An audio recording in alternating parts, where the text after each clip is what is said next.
Assalamualaikum warahmatullahi wabarakatuh. Kami dari kelompok 5 akan mempresentasikan hasil diskusi kami tentang elaborasi pemahaman topik 7. Sebelumnya, perkenalkan saya Tessa Octavia selaku moderator, Saudari Tira Hanum selaku pemateri, Saudari Kiki Sylvia Riza selaku pemateri, dan Saudari Fira Mustika selaku pemateri. Pembahasan pertama akan dibahas oleh pemateri. Dipersilakan. Baiklah, di sini saya akan menyampaikan materi yang kami pilih sebagai elaborasi pemahaman. Kelompok yang kami pilih adalah kelompok 1. Nah, materi yang dipaparkan oleh kelompok 1 adalah problematika dan evaluasi implementasi UBD di lembaga formal sebagai stakeholder.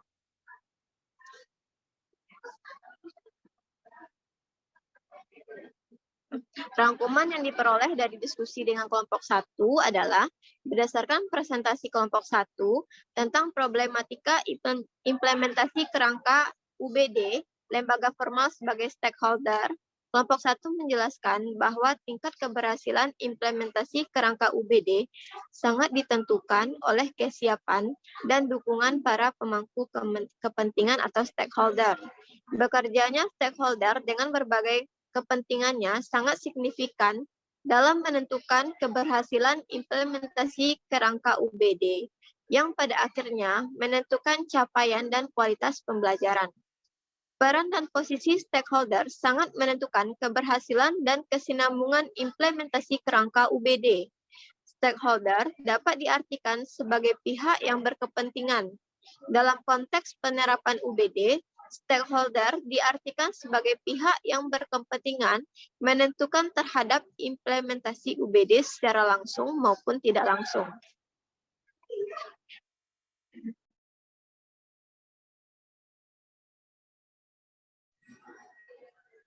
Baiklah, adapun artikel terkait yang kami gunakan yaitu adalah sebuah artikel yang ditulis oleh Herunata yang berjudul The Understanding by Design Guide to Creating High Quality Units di Universitas Negeri Malang.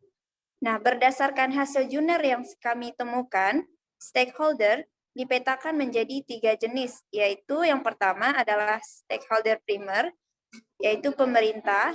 Kemudian ada stakeholder sekunder, seperti kepala sekolah, pendidik, dan tenaga pendidikan, peserta didik, staf administrasi, yayasan, dan komite sekolah. Kemudian yang ketiga adalah stakeholder tersier, seperti masyarakat, mitra, penyedia lapangan pekerjaan. Adapun peran dari stakeholder yaitu yang pertama di bagian Kementerian Pendidikan yaitu berperan sebagai menyelenggarakan urusan pemerintah di bidang pendidikan anak usia dini, pendidikan dasar, pendidikan menengah, dan pendidikan masyarakat. Kemudian peran stakeholder yang kedua untuk di Dinas Pendidikan yaitu memberikan fasilitas pada tiap-tiap satuan pendidikan dan menjamin kelancaran proses belajar mengajar agar efektif. Adapun peran stakeholder yang ketiga sebagai komite sekolah yaitu memberikan pertimbangan, dukungan, kontrol dalam terlaksananya kurikulum pendidikan di sekolah untuk mencapai tujuan-tujuan pendidikan yang diharapkan.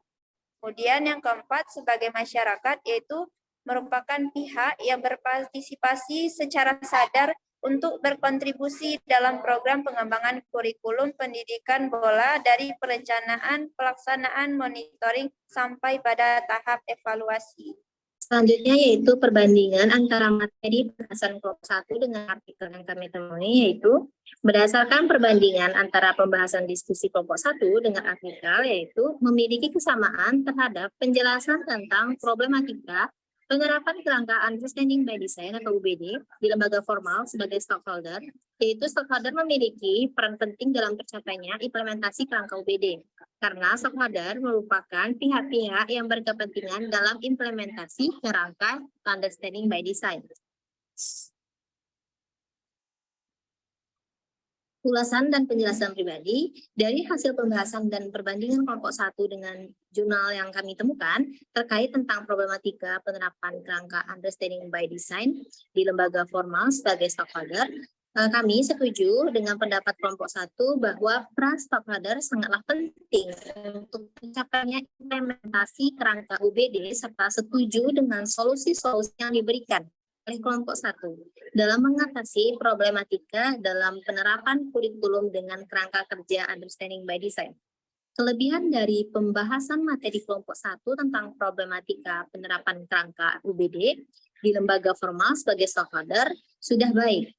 Kelompok 1 sudah menjelaskan problematika yang dihadapi oleh stakeholder dalam menerapkan kerangka UBD, serta materi juga sudah disajikan dengan jelas, dengan menarik, dan juga sistematis. Baiklah, itulah penjelasan materi dari kami. Saya kembalikan ke Demikianlah hasil presentasi kelompok kami terkait topik 7, elaborasi pemahaman. Kami mohon maaf jika terdapat kekurangan dan kesalahan. Kami tutup dengan Assalamualaikum warahmatullahi wabarakatuh.